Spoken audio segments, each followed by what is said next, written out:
The taste of copper flooded my mouth as I bit down on my inner cheek, staring at my mother across my apartment threshold. Behind her, Dad wore that expression, the one that said he'd just solved a problem I was too naive to understand.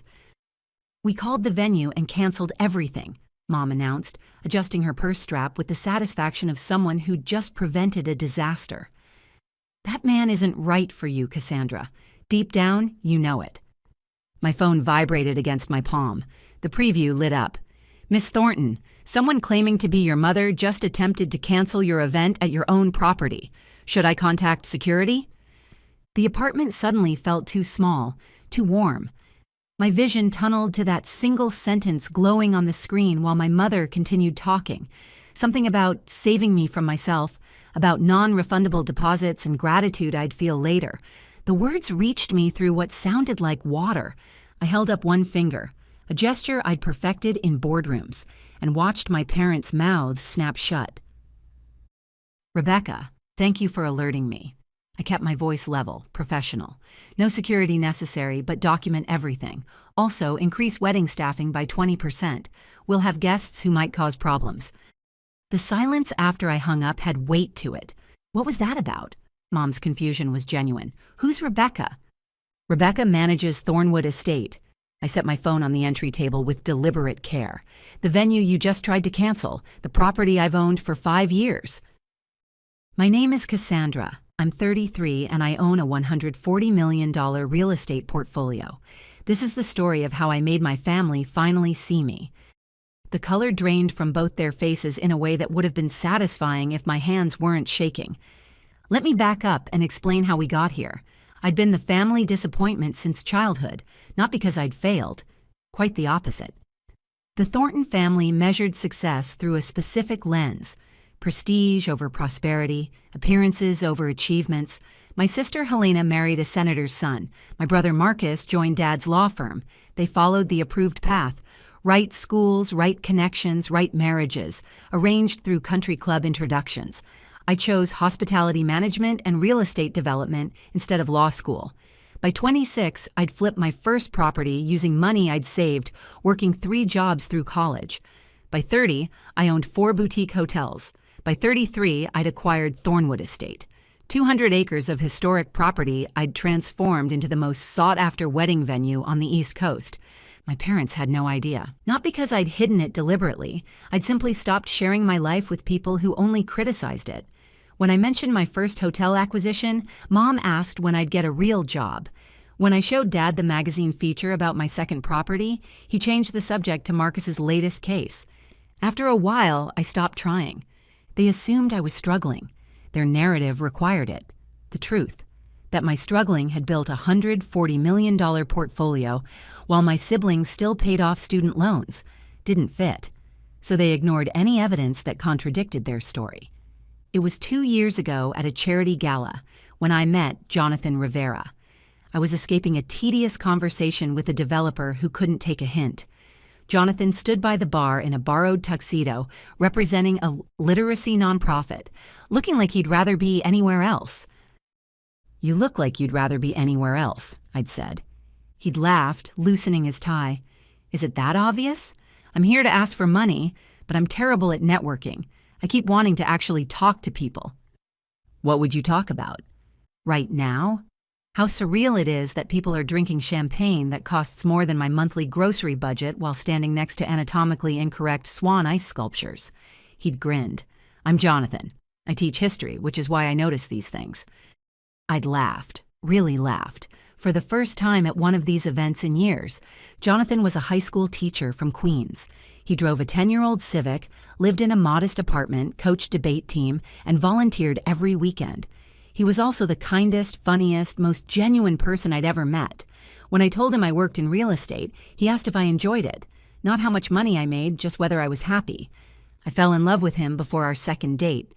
Introducing Jonathan to my family was a mistake, born of misguided optimism. "And a teacher," Mom had repeated at lunch, as if I'd announced I was marrying a carnival worker. "From Queens." "He's brilliant, Mom. Master's degree, completely dedicated to his students." "But what does he bring to the table? What connections? What family?"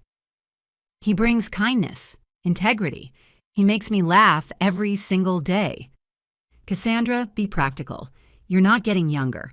If you insist on marrying beneath your station, at least choose someone who can support you.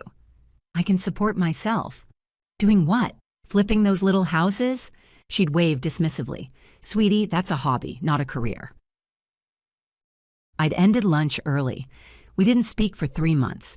When Jonathan proposed at a tiny Italian restaurant with a ring he'd saved a year to afford, I said yes without hesitation.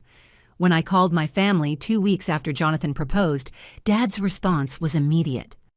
You're making a mistake. This man has nothing to offer you. He offers me everything that matters. You're being naive. When the romance fades and you're stuck with someone who can't provide. I don't need him to provide, Dad. I provide for myself. Very successfully, actually. Right. His tone made clear how much he believed that. When this falls apart, don't come running to us. I wouldn't dream of it. Thornwood Estate was my masterpiece. I'd acquired it 5 years ago, a deteriorating historic property in foreclosure for a decade. The main house dated to 1890 with original woodwork, stained glass windows, and gardens once featured in architectural magazines. 3 years and $8 million later, it hosted 40 weddings annually at an average price of $150,000 each. The waiting list was 18 months long. Brides flew in from Europe and Asia just to get married in the Rose Garden. When Jonathan and I started planning, there was never any question about the venue. Are you sure? He'd asked. I don't want our wedding to feel like a work event. It's not just work, Jonathan. It's the thing I'm most proud of building. I want to share that with you. We planned everything ourselves. Late September date, 200 guests. Mostly friends, some business contacts, my siblings only because cutting them out seemed more trouble than it was worth. My parents received an invitation. I didn't expect them to attend. I certainly didn't expect them to try to cancel everything. Which brings us back to that moment in my apartment doorway, watching comprehension dawn on their faces. What do you mean, your own estate?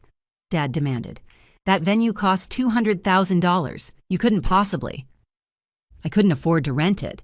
That's why I bought it 5 years ago, along with the 4 hotels I own and the development company I run. I crossed my arms. Did you ever once ask about my actual career, or did you just assume I was failing because that's what you wanted to believe? Mom's face had gone from pale to red. This is ridiculous. You're lying. You're a house flipper. You've always been. I pulled out my phone, scrolled to the saved articles. I was a house flipper, Mom. Then I became a developer, then a hotelier, then an investor. My portfolio is worth $140 million. I've been featured in Forbes, Hotel Management Magazine, and Architectural Digest. I handed Dad the phone. He grabbed it with shaking hands, scrolling with increasingly frantic movements. This can't be right, Marcus would have told us. Marcus doesn't know either, because I stopped sharing my successes with people who only wanted to see me fail. The silence stretched like pulled taffy. Why didn't you tell us? Mom's voice was smaller than I'd ever heard it. I tried. For years, I tried.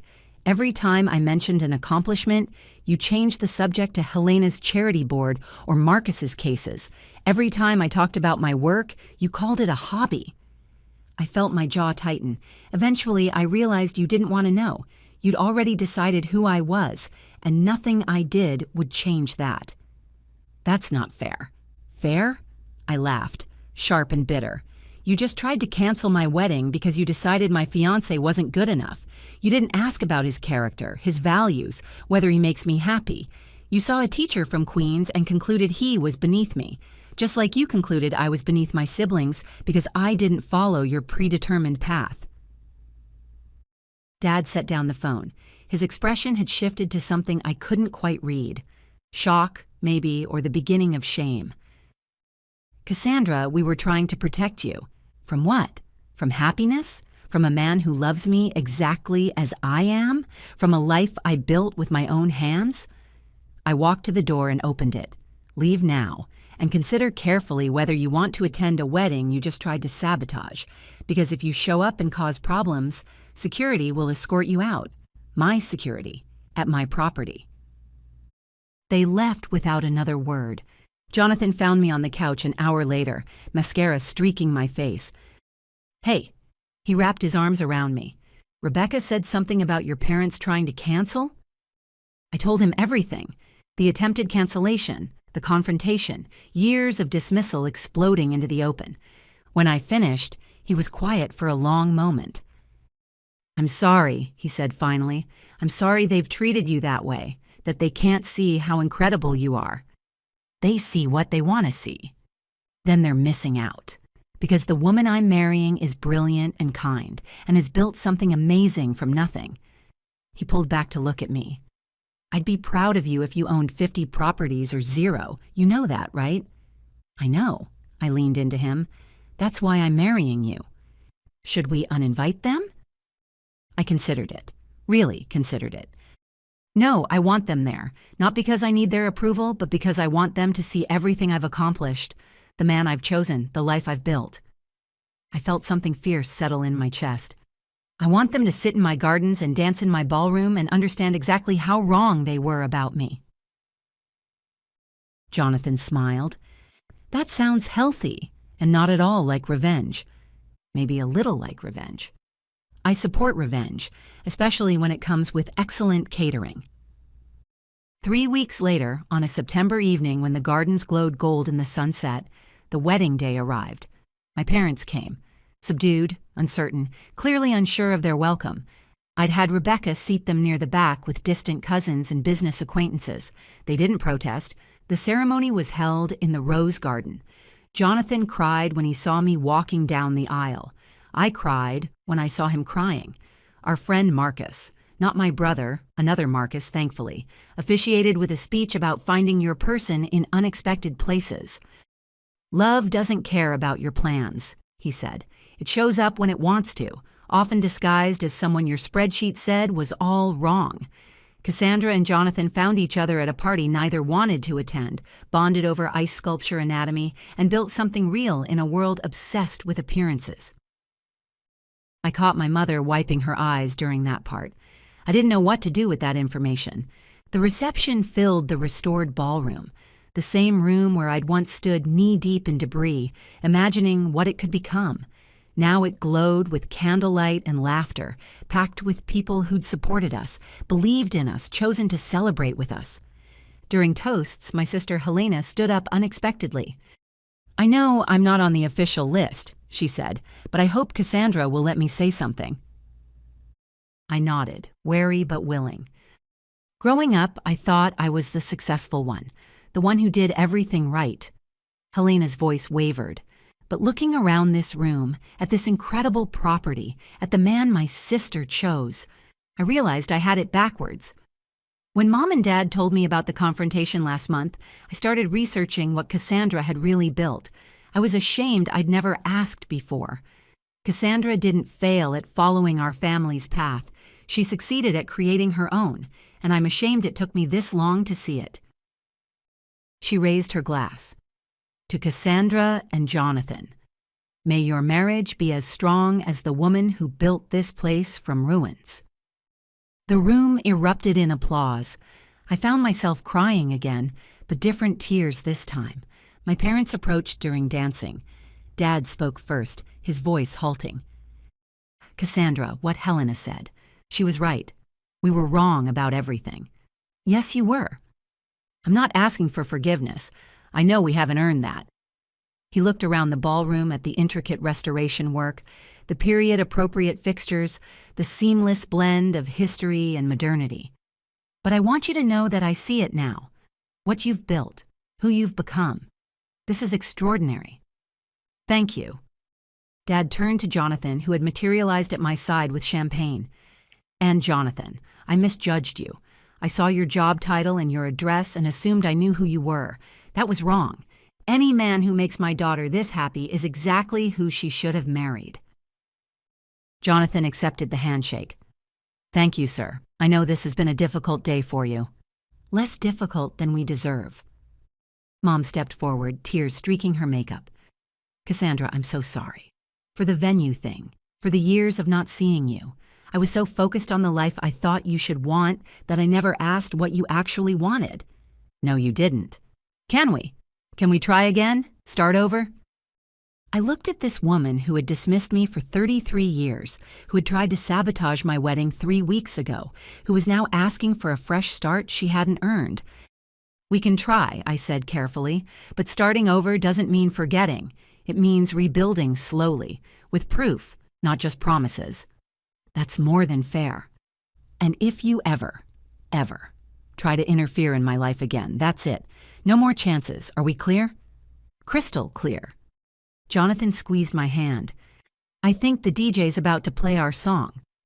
I let him lead me to the dance floor, leaving my parents standing at the ballroom's edge, watching their daughter spin through a room she built with her own hands in the arms of a man they'd called unworthy.